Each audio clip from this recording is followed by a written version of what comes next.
Hi dear friends, welcome back to easyhandworks. കഴിഞ്ഞ വീഡിയോയിൽ ഒരു ഡിസൈൻ നമ്മൾ padded satin stitch ഉപയോഗിച്ചിട്ട് ചെയ്തിട്ടുണ്ടായിരുന്നു. അതിന്റെ കണ്ടിന്യൂവേഷൻ ആയിട്ടാണ് ഈ വീഡിയോ വരുന്നത്. അപ്പോൾ കഴിഞ്ഞ വീഡിയോയിൽ അതിന്റെ ഫ്ലവർ ഒക്കെ padded satin stitch ഉപയോഗിച്ചിട്ട് ചെയ്തു. ഈ വീഡിയോയിൽ അതിന്റെ ലീഫ് പോർഷൻ, പിന്നെ നെക്ക് പോർഷൻ, പിന്നെ ബീഡ്സ് ഒക്കെ വെക്കുന്നതാണ് ഈ വീഡിയോയിൽ ചെയ്യാൻ പോകുന്നത്. അപ്പോൾ നമുക്ക് സ്റ്റാർട്ട് ചെയ്യാം. ഇനി നമുക്ക് ഈ ലീവ്സ് കംപ്ലീറ്റ് ചെയ്യാം. ആദ്യം നമുക്ക് ഈ ലീഫ് ചെയ്യാം. ലീവ്സ് ചെയ്യുമ്പോഴും ഞാൻ ചെയ്യാൻ പോകുന്നത് നേരത്തെ ഈ ഫ്ലവറിൻ്റെ പെറ്റൽസിന് ചെയ്ത പോലെ തന്നെയാണ്. ഒന്ന് എളുപ്പത്തിന് വേണ്ടിയിട്ടാണ് ചെയ്യാൻ പോകുന്നത്. ഈ ഓരോ ലീഫിനെയും രണ്ട് ഹാഫ് പോർഷൻസ് ആയിട്ട് കൺസിഡർ ചെയ്യാണ്. അപ്പോൾ ആദ്യത്തെ ഒരു സ്റ്റിച്ച് നമ്മൾ നടുക്കലായിട്ട് കൊടുക്കുക. ചെരിഞ്ഞു പോവാതെ നമ്മൾ ഉദ്ദേശിച്ച ഡയറക്ഷനിൽ ആ സ്റ്റിച്ചുകളെ ഡിസ്ട്രിബ്യൂട്ട് ചെയ്തെടുക്കാൻ വേണ്ടിയിട്ടാണ് അങ്ങനെ ചെയ്യുന്നത്. അപ്പോൾ നടുക്കിൽ ഒരു സ്റ്റിച്ച് കൊടുത്തിട്ട് പിന്നെ ഒരു സൈഡ് ഫുൾ കംപ്ലീറ്റ് ചെയ്തെടുക്കുക. അതുപോലെ അത് കഴിഞ്ഞ് കഴിയുമ്പോൾ നെക്സ്റ്റ് സൈഡ് കംപ്ലീറ്റ് ചെയ്തെടുക്കുക. അങ്ങനെയാണ് ചെയ്യാൻ പോകുന്നത്. അപ്പോൾ നമുക്ക് ആദ്യം ഈ ഭാഗത്തായിട്ട് സൂചി താഴ്ത്തുനിന്ന് മുകളിലേക്ക് കൊണ്ടുവരാം. ഇതിൻ്റെ നടുക്കിൽ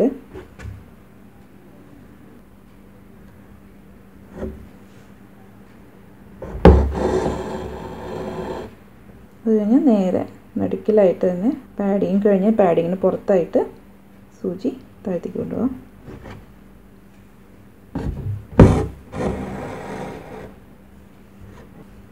ഇനി ഏതെങ്കിലും ഒരു സൈഡ് കംപ്ലീറ്റ് ചെയ്തെടുക്കുക. അപ്പോൾ നമുക്ക് ഈ സൈഡ് ആദ്യം കംപ്ലീറ്റ് ചെയ്യാം. അപ്പോൾ ഇതിൻ്റെ തൊട്ടടുത്തായിട്ട് ഗ്യാപ്പൊന്നും വിടാതെ പാഡിങ്ങിന് പുറത്തായിട്ട് സൂചി താഴ്ത്തുന്ന മേലേക്ക് കൊണ്ടുവരാം.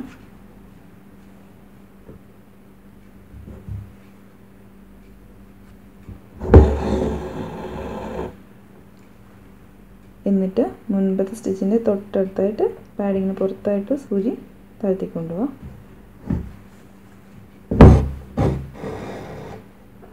വീണ്ടും മുൻപത്തെ സ്റ്റിച്ചിൻ്റെ തൊട്ടടുത്തായിട്ട് ഗ്യാപ്പൊന്നും വിടാതെ സൂചി താഴ്ത്തുന്ന മേലേക്ക് കൊണ്ടുവരാം. എന്നിട്ട് ഗ്യാപ്പ് വിടാതെ തന്നെ സൂചി താഴ്ത്തി കൊണ്ടുപോകാം. ഇങ്ങനെയാണ് കംപ്ലീറ്റ് ചെയ്ത് പോവാം. അപ്പോൾ നമ്മുടെ നൂല് പിരിഞ്ഞിരിക്കേണ്ടതുണ്ടെങ്കിൽ അതൊന്ന് ശരിയാക്കി വയ്ക്കുക, സ്ട്രെയിറ്റ് ആക്കുക. ഇതുപോലെ കണ്ടിന്യൂ ചെയ്ത് പോവാം.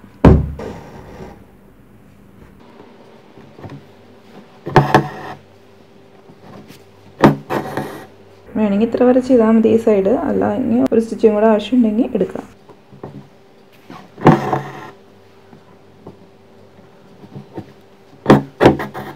ഒരു സൈഡ് കംപ്ലീറ്റ് ആയി. ഇതുപോലെ തന്നെ ഈ സൈഡും കംപ്ലീറ്റ് ചെയ്തെടുക്കാം.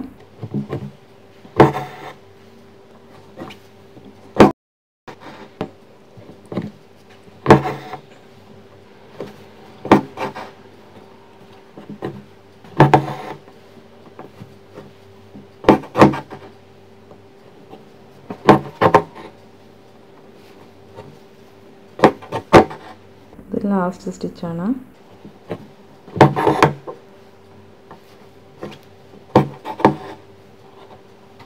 അങ്ങനെ ഈ ലീഫ് കംപ്ലീറ്റ് ആയി. ഇതുപോലെ തന്നെ മറ്റുള്ള ലീവ്സും കംപ്ലീറ്റ് ചെയ്തെടുക്കാം. അപ്പോൾ ഞാൻ ഈ ലീവ്സ് കംപ്ലീറ്റ് ചെയ്തെടുത്തിട്ടുണ്ട്. ഇനി നമുക്ക് ഈ ഫ്ലവറിൻ്റെ നടുവിൽ കുറച്ച് ഗോൾഡൻ ബീഡ്സ് വെച്ചിട്ട് ഡെക്കറേറ്റ് ചെയ്യാം. അപ്പോൾ അതിന് വേണ്ടിയിട്ട് ഞാൻ ഉപയോഗിക്കുന്നത് ഇതുപോലെയുള്ള ചെറിയ സൈസിലുള്ള ഗോൾഡൻ ബീഡ്സ് ആണ്. ഇതൊരു ഡസനായിട്ടാണ് കിട്ടുക. അതായത് 12 ലെയേഴ്സ് ഉണ്ടാവും ഈ സെറ്റിൽ. ഇങ്ങനെ 12 ലെയേഴ്സ് ഉണ്ടാവും. അതിനകത്ത് ഓരോ ലെയറിനും 2 രൂപ വെച്ചിട്ടാണ് വരുന്നത്. ഇത് ചെറിയ സൈസിലുള്ള ഗോൾഡൻ ബീഡ്സ് ആണ്. ഏറ്റവും ചെറിയ സൈസിലുള്ള നീഡിൽ വേണം ഇത് കോർക്കണം എന്നുണ്ടെങ്കിൽ. പിന്നെ ഇതിന് വേണ്ടിയിട്ട് ഞാൻ ഗോൾഡൻ കളറിലുള്ള സാധാരണ നൂലാണ് ഉപയോഗിക്കുന്നത്. അപ്പോൾ ഏറ്റവും ചെറിയ സൈസിലുള്ള സൂചിമേ ആവശ്യത്തിന് നൂല് ഞാൻ കോർത്ത് വെച്ചിട്ടുണ്ട്. ഇനി ആദ്യം ചെയ്യേണ്ടത് ഈ ഫ്ലവറിൻ്റെ സെൻറ്ററിൽ ഏതെങ്കിലും പെറ്റലിനോട് ചേർന്നിട്ട് സൂചി താഴ്ത്തുനിന്ന് മേളിലേക്ക് കൊണ്ടുവരാം.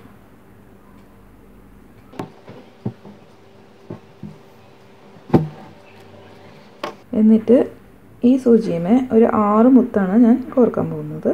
അപ്പോൾ ഒരു 6 ബീഡ്സ് കോർത്ത് വയ്ക്കുക.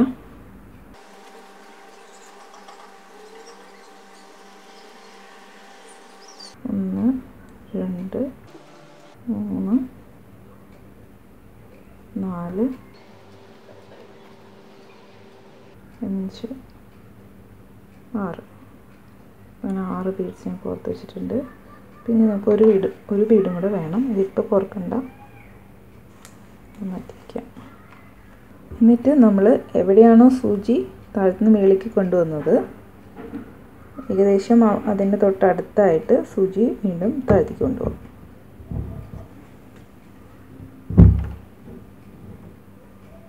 ഇപ്പോൾ നമ്മൾ സൂചി താഴ്ത്തി കൊണ്ടുപോയത് ഇവിടെ ആയിട്ടല്ലേ, അപ്പോൾ അതിൻ്റെ നേരെ ഓപ്പോസിറ്റായിട്ട് സെമി സർക്കിൾ ഫോം ചെയ്യുന്ന രീതിയിൽ ഓപ്പോസിറ്റ് പോയിന്റിൽ ഇവിടെ ആയിട്ട് സൂചി താഴ്ത്തുനിന്ന് മേളിലേക്ക് കൊണ്ടുവരാം.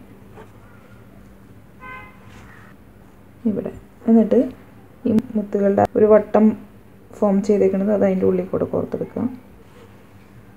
ഇങ്ങനെ വെച്ചിട്ട് അതിൻ്റെ ഉള്ളിൽ കൂടെയാണ് നമ്മൾ എടുക്കുന്നത്. ഇത് തിരിച്ച് എവിടെയാണോ നമ്മൾ സൂചി താഴ്ത്തുന്നത് മേളിലേക്ക് കൊണ്ടുവന്നത് അവിടെ തന്നെ വീണ്ടും താഴ്ത്തി കൊണ്ടുപോകാം. ഇപ്പോൾ താഴ്ത്ത് കൊണ്ടുപോകുന്നതിനേക്കാൾ മുൻപായിട്ട് നേരത്തെ നമ്മൾ സൂചി താഴ്ത്തേക്ക് കൊണ്ടുപോയി അവിടെ നിന്ന് 3 മുത്ത് നീങ്ങിയിട്ട് ഈ നൂലിനെ ഇങ്ങനെ ഒന്ന് വലിച്ചു പിടിച്ച് നിർത്തുക.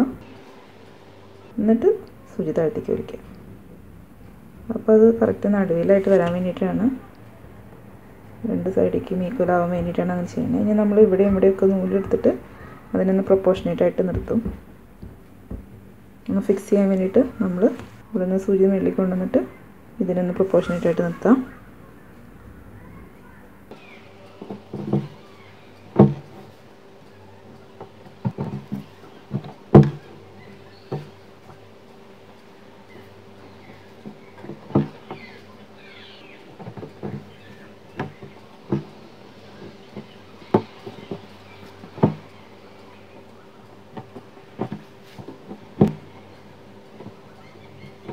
അപ്പോൾ നമ്മൾ അതിനൊക്കെ ഒന്ന് ഫിക്സ് ചെയ്ത് വെച്ചു. ഇനി നടുക്കിലായിട്ട് വീണ്ടും സൂചി മേളിലേക്ക് കൊണ്ടുവരാം. എന്നിട്ട് ഒരു ബീഡ് നമുക്ക് നടുക്കിൽ വയ്ക്കാം.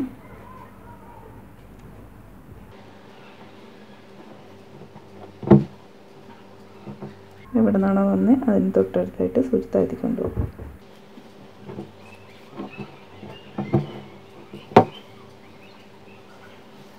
അതിൻ്റെ ആ ഹോള് കാണാത്ത രീതിയിൽ വേണം അറേഞ്ച് ചെയ്യാൻ. അങ്ങനെ ഫിക്സ് ചെയ്ത് വയ്ക്കാം. ഇനി പുറകിൽ ഒരു നോട്ടിട്ട് സെക്യൂർ ചെയ്യാം. അപ്പോൾ ഇനി നമുക്ക് ഈ നെക്ക് ലൈൻ ചെയ്തെടുക്കാം. അപ്പോൾ ഈ നെക്ക് ലൈനുമേ കൂടെ നമ്മൾ ചെയ്യാൻ പോകുന്നത് ബാക്ക് സ്റ്റിച്ചാണ്. അപ്പോൾ ഈ കളറിൽ ഉള്ള ത്രെഡ് എടുത്തിട്ടാണ് ചെയ്യാൻ പോകുന്നത്. അപ്പോൾ നമുക്ക് തുടങ്ങാം. ഇവിടെ നിന്ന് സ്റ്റാർട്ട് ചെയ്യാം. അപ്പോൾ ഇവിടെ നിന്ന് സൂചി താഴ്ത്തുനിന്ന് മേളിലേക്ക് കൊണ്ടുവരാം.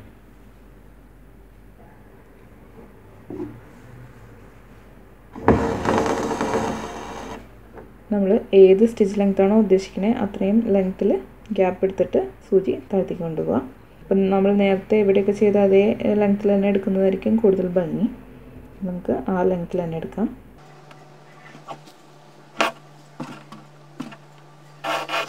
ഇനി അതേ ലെങ്ത്തിൽ തന്നെ കുറച്ച് മുമ്പോട്ട് നീങ്ങി നെക്ക് ലൈനുമ്പോൾ തന്നെ സൂചി താഴ്ത്തുന്ന മേളിൽ കൊണ്ടുപോകാം. എന്നിട്ട് നമ്മൾ നേരത്തെ എവിടെയാണോ സൂചി താഴ്ത്തിക്ക് കൊണ്ടുപോയത് അതേ പോയിന്റിൽ തന്നെ സൂചി വീണ്ടും താഴ്ത്തിക്ക് കൊണ്ടുപോകാം.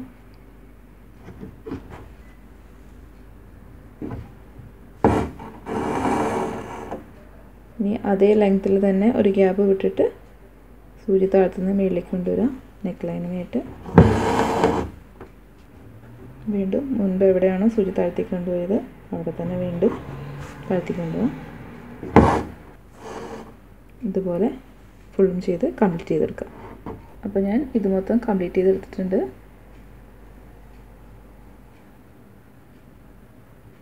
ഈ നെക്ക് ലൈനിനെ ഒന്നുകൂടി ഒന്ന് ഡെക്കറേറ്റ് ചെയ്യാൻ വേണ്ടിയിട്ട് ഇതിൻ്റെ സൈഡിലായിട്ട് ഗോൾഡൻ ബീഡ്സിൻ്റെ ഒരു ലൈനും കൂടെ ചെയ്യാൻ പോവാണ്.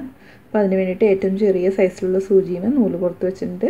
എന്നിട്ട് ഈ സ്റ്റാർട്ടിങ് പോയിന്റിലായിട്ട് ഈ ബാക്ക് സ്റ്റിച്ചിൻ്റെ ഇപ്പറയായിട്ട് സൂചി താഴ്ത്തുന്ന മേളിലേക്ക് കൊണ്ടുവരാം.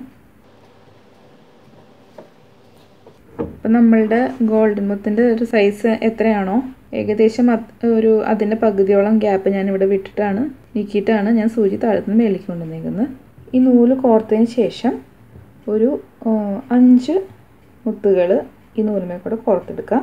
എന്നിട്ട് ഇതൊറ്റത്തേക്ക് കൊണ്ടുവയ്ക്കാം. ടൈറ്റാക്കിയിട്ട് നിർത്താം. എന്നിട്ട് അത് എവിടെയാണ് അവസാനിക്കണേ ഏകദേശം അവിടെയായിട്ട് സൂചി താഴ്ത്തിക്ക് കൊണ്ടുപോകാം. വല്ലാതെ ടൈറ്റ് ആവേണ്ട. ആ 5 മുത്തും വെക്കാനുള്ള അത്രയും സ്ഥലം എടുത്താൽ മതി. ഇനി ചെയ്യേണ്ടത് ഈ അവസാനത്തെ 2 മുത്തിൻ്റെ അടുത്തായിട്ട് ഇവിടെയായിട്ട് സൂചി താഴ്ത്തുനിന്ന് മേളിലേക്ക് കൊണ്ടുവരാം. എന്നിട്ട് ഈ അവസാനത്തെ 2 മുത്തിൻ്റെ ഹോളിൻ്റെ ഉള്ളിൽ കൂടെ സൂചി ഒന്ന് പാസ് ചെയ്യുക. ഇങ്ങനെ പാസ് ചെയ്തെടുക്കുക.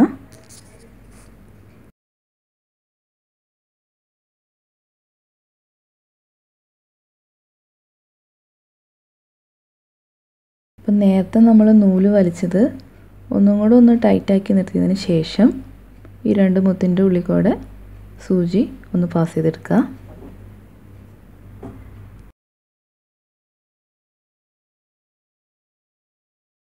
ഇനി വീണ്ടും ഒരു 5 മുത്തും കൂടി കോർത്തെടുക്കുക.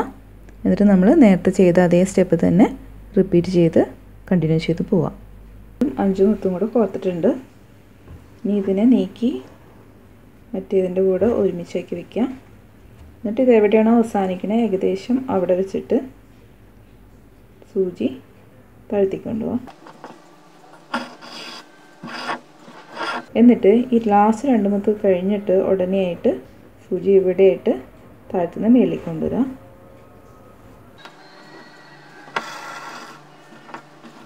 ഒന്ന് ടൈറ്റാക്കി നിർത്തുക. എന്നിട്ട് ഈ ലാസ്റ്റ് 2 മുത്തിൻ്റെ ഹോളിൽ കൂടെ സൂചി ഒന്ന് പുറത്തേക്ക് എടുക്കുക.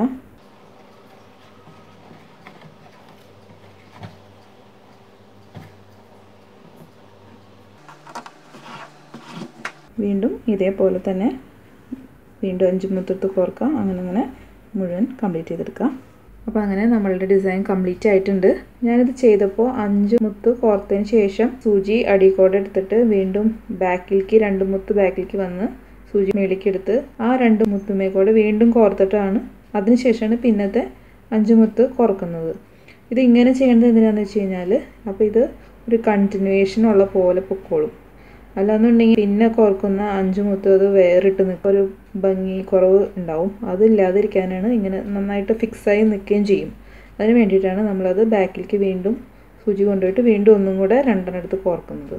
അപ്പോൾ അങ്ങനെ പോകുമ്പോൾ ഇത് ശരിക്കും ഒരു ലൈൻ പോലെ ഒരു കണ്ടിന്യൂവേഷൻ പോലെ അത് ഇരുന്നോളും, ഭംഗിയിൽ ഇരുന്നോളും, ഫിക്സായിട്ട് ഇരുന്നോളും. അപ്പോൾ നമ്മുടെ ഡിസൈൻ കംപ്ലീറ്റ് ആയി കഴിയുമ്പോൾ ഇതുപോലെയുള്ളൊരു ലുക്കാണ്. നിങ്ങളുടെ ഐഡിയ പോലെ നിങ്ങൾക്ക് മാറ്റങ്ങൾ വരുത്തി ചെയ്തെടുക്കാവുന്നേ ഉള്ളൂ. എല്ലാവരും ഒന്ന് ട്രൈ ചെയ്ത് നോക്കാം. നല്ല ഭംഗിയുള്ള സ്റ്റിച്ചാണ് പാഡഡ് സാറ്റിൻ സ്റ്റിച്ച്. ബിഗിനേഴ്സിനും ചെയ്യാവുന്ന ഒരു സ്റ്റിച്ചാണ്. ഒന്ന് ട്രൈ ചെയ്ത് നോക്കാം. അപ്പോൾ ഈ വീഡിയോ എല്ലാവർക്കും ഇഷ്ടപ്പെട്ടു എന്ന് വിചാരിക്കുന്നു. ഇഷ്ടമായെങ്കിൽ ഞാൻ എപ്പോഴും പറയാറുള്ളത് പോലെ ഒന്ന് ലൈക്ക് ചെയ്യുക, ഷെയർ ചെയ്യുക, സബ്സ്ക്രൈബ് ചെയ്യുക. അതുപോലെ തന്നെ സബ്സ്ക്രൈബ് ബട്ടണിന് തൊട്ടടുത്തൊരു നോട്ടിഫിക്കേഷൻ ബെല്ലുണ്ട്, അതുകൂടെ ഒന്ന് പ്രസ് ചെയ്താൽ മാത്രമേ ഇനി ഞാൻ അടുത്ത വീഡിയോ ഇടുമ്പോൾ അതിൻ്റെ ഒരു നോട്ടിഫിക്കേഷൻ നിങ്ങൾക്ക് ലഭിക്കുകയുള്ളൂ. അതുപോലെ തന്നെ നിങ്ങളുടെ അഭിപ്രായങ്ങളൊന്ന് കമൻറ്റ് ചെയ്യുക. അപ്പോൾ ഇതുപോലുള്ള മറ്റൊരു വീഡിയോയിൽ നമുക്ക് വീണ്ടും കാണാം. Thanks for watching.